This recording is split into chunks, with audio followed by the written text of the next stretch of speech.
Hey guys, it's Siobhan with ToKittyandBeyond. Welcome back to my channel. If it is your first time here, welcome. My name is Siobhan. I'm an intuitive tarot therapist, a spiritual counselor, a Reiki master, and an Akashic record reader. I know that's a lot and it's a mouthful. If you would like more information, you can check out my website, www.ToKittyandBeyond.com. Let's talk a little bit about the collective energy right now. There are some solar flares that are incoming at the moment that may be increasing your sensitivity. If you are already energetically sensitive, you can definitely notice these things in your mood, your appetite, and your energy levels. So any or all of those things could be impacted in various different ways. And these are what we call ascension symptoms. I don't talk about these too much anymore because everybody's kind of on their own rhythm. And so talking about one specific subset of ascension symptoms can sometimes isolate or ostracize a group of people who are not going through that, who won't resonate or who won't relate. So everybody's on their own circadian rhythms, their own cycles, their own integration processes through their specific spiritual journey. And I work with clients one-on-one to help to align and empower through those cycles individually. But right now, this could be a time where we're feeling extra sensitive, extra energetically sort of overwhelmed, or feeling that stimulation one way or another. It can sometimes bring up emotional things that need to be addressed. It can cause us to feel more energetic and in alignment and more connected to our higher self, our spirit guides, the other side, etc. Or it can have us feeling very tired, lethargic, needing extra naps, extra food, extra fuzzy blankets, and some coping mechanisms of distraction. Sometimes that's what we need too. No judgment.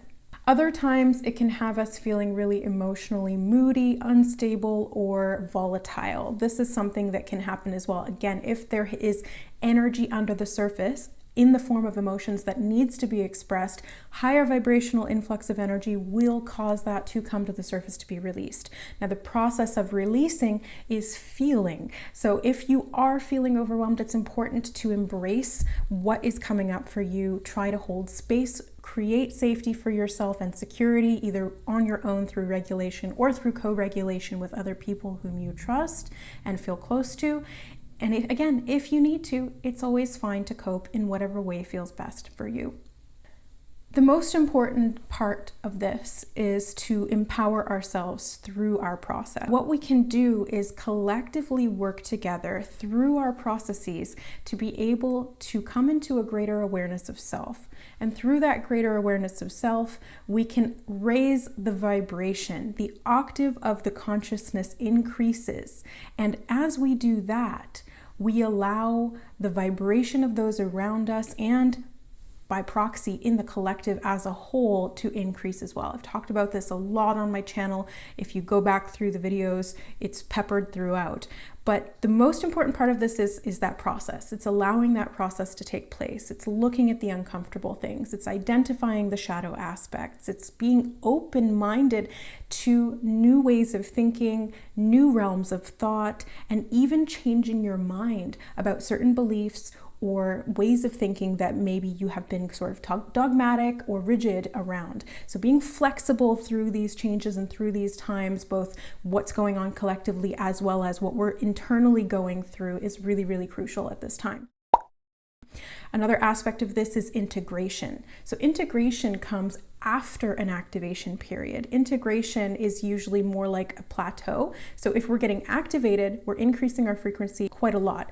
And then when we integrate, we kind of come back down a little bit. We start to absorb all of that energy into our system and reboot, essentially, working with that energy in a new and more sustainable way. And so that's where we get the integration phase.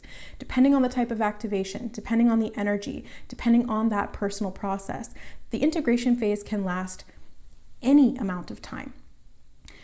However, it's important through the integration phase that we allow that plateau to be a time of abundance for ourselves in terms of safety. So having that integration go successfully or really allow us to move forward and empower ourselves, it's really about maintaining the course and not allowing ourselves to get discouraged or feel as though we are being victimized or feel as though we are in a personal state of disempowerment. The integration phase can sometimes be actually less triggering than the activation, but the integration can also challenge us in terms of continued lessons. So the activation is kind of like the trigger, and then the integration is more so how we continue to work with that trigger, how we continue to learn from it, how we process it, and then how we continue to move forward. So integration can be triggering too. Integration can be challenging. Integration can also be a lot of fun.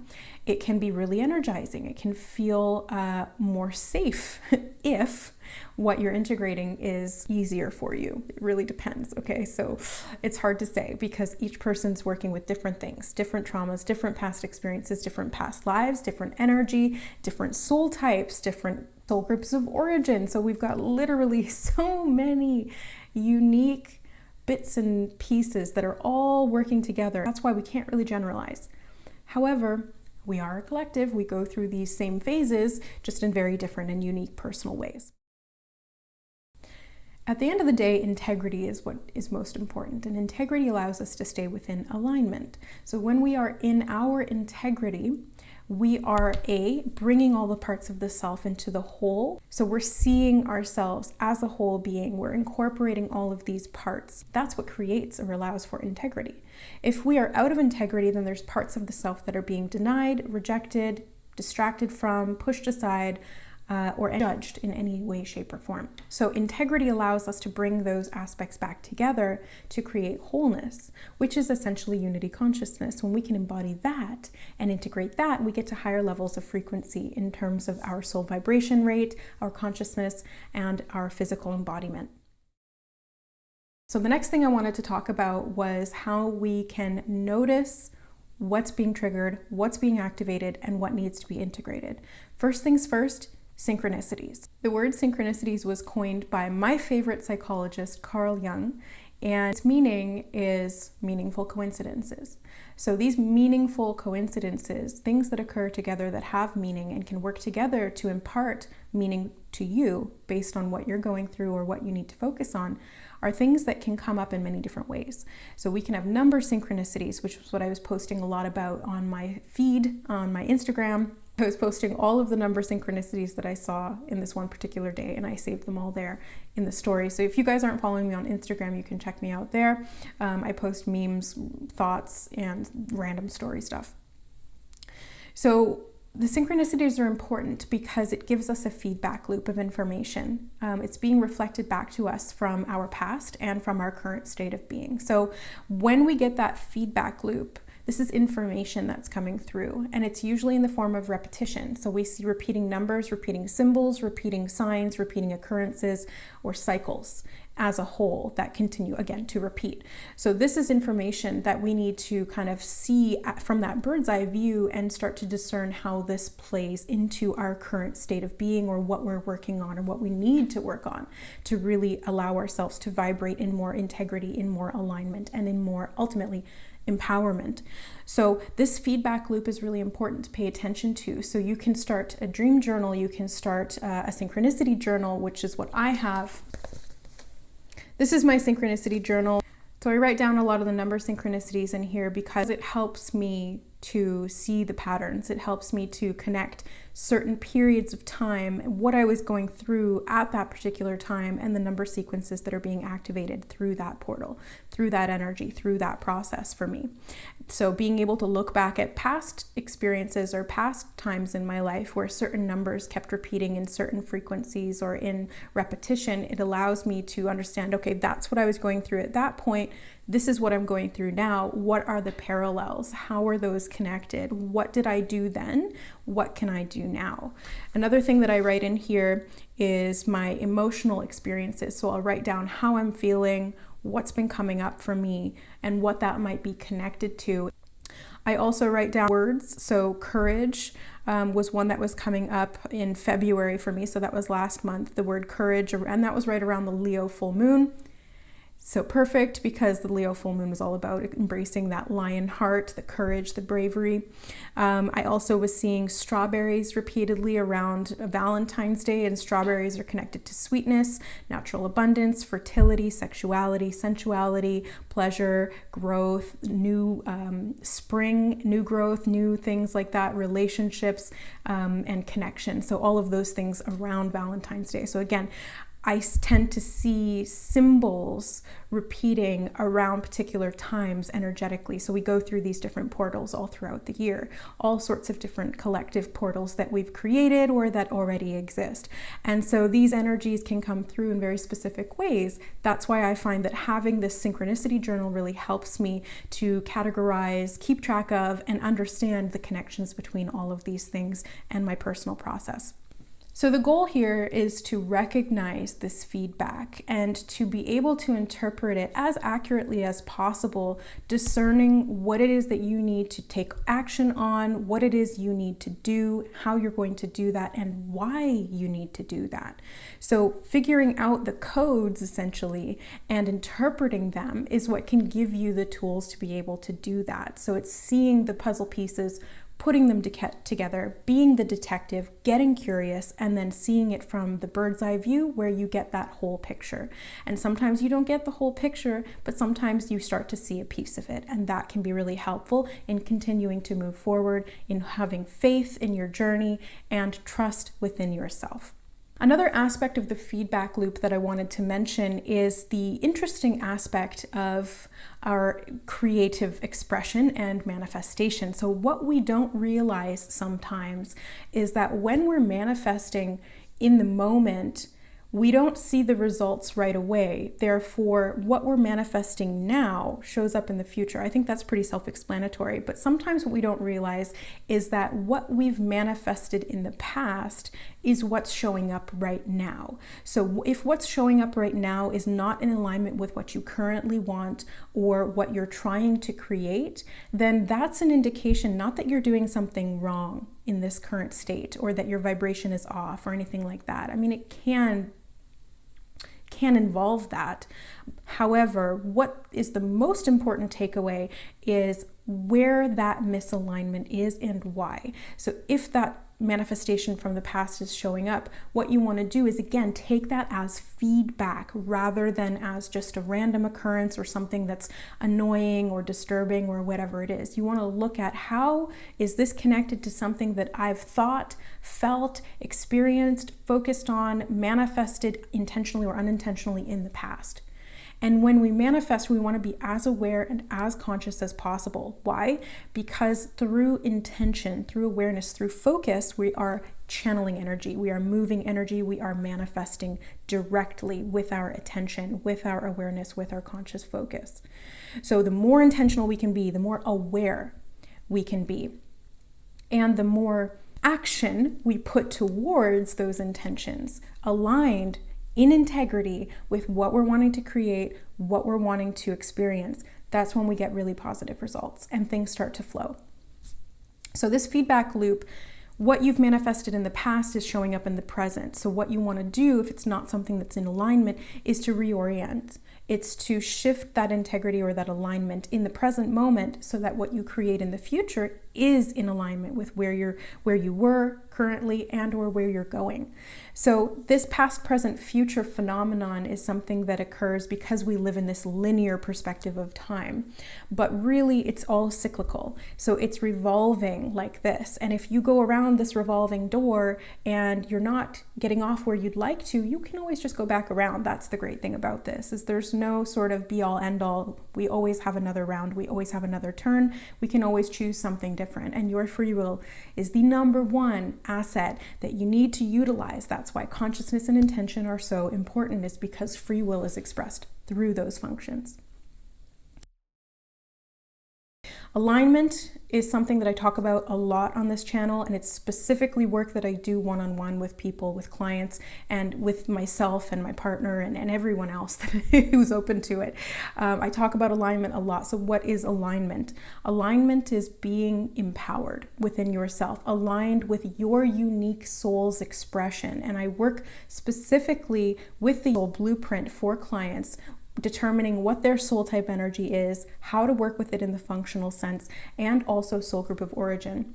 Now, these aspects are just sort of the base foundations. There's a lot more to it, but when you get into even just those very simple sort of building blocks at the foundational root level, that can really help in creating alignment, because when you know yourself, you know what feels in integrity with you, you know what feels aligned, and you make choices from that place and you take action from that place, that's when you get positive results. And I often get the question, how do you know you're in alignment? Well, essentially, it feels fluid. And it doesn't necessarily have to be easy, but it feels fluid. It feels empowering. You are consciously aware, you are choosing, and you're also trusting and surrendering at the same time. So it's this beautiful sort of paradox of these two dualities, where one is control and exertion of free will, and the other is surrender and trust to the higher will. So when you get this really nice balance between these two, they merge and allow you to move forward effortlessly. A really good analogy that I use for this is actually the scene from Harry Potter where he drinks the potion Felix Felicis, which is essentially liquid luck. And in that state, he flows through everything with utmost trust and ease. Everything just magically works its way out for him. So this is the process of alignment. And if you're feeling like things are kind of hitting up against brick walls, or you're struggling, or things are challenging, that's usually an indication that there's one or many things that are out of alignment. And the most important thing you would do at that point is to start to be curious about what that might be. If we're not curious and we're not open to finding the solutions, then we won't be able to have power over the problems themselves. Empowerment really comes through awareness married with acts of alignment, experiencing of alignment, and choice of your own free will to embody within your integrity, within your empowerment, within your divine self-expression, whatever that looks like. So that's kind of what I wanted to talk about today. Before we go, let's pull one card for the collective at this time. And I was called to grab the Moonology deck. And what we have here is you're very close to achieving your goals. So this is the gibbous moon, and it feels like it's very close to that culmination point. So this is the gibbous moon's right before that full moon period. And so it's really getting to that point where everything's starting to align, where things are coming to their final penultimate sort of energy, where you're right on the cusp or right on the verge of experiencing or creating or manifesting something, or seeing the results of something that's been created. So very close to achieving our goals here, whatever those goals might be. Again, when you get into alignment, the goal becomes easier to achieve. The goal becomes, or at least there's less resistance to getting to that point in time and space. So thanks so much for being here, guys. I really appreciate your patience and your support of the channel here. I know that I'm not as consistent as I'd like to be, but I hope that you guys value when I am here and the content that I share with you guys. If you'd like to support me, there's, again, you can book sessions. There's a link for donation in the description box below as well, and or just like and share to support the video. Thank you so much, guys. I love you, and we'll see you next time. Bye.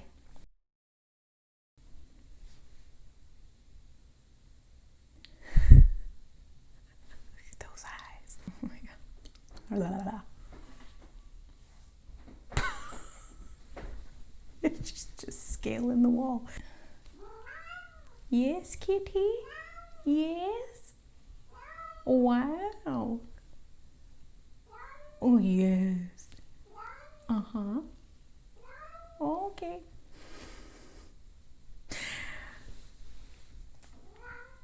So most of my time has been going to one-on-one sessions. And there goes my lipstick. Okay.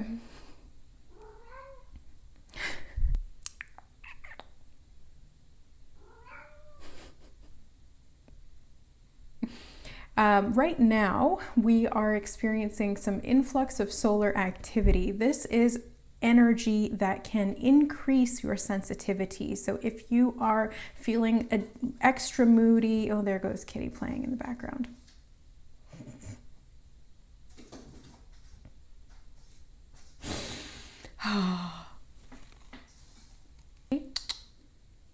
Please stop.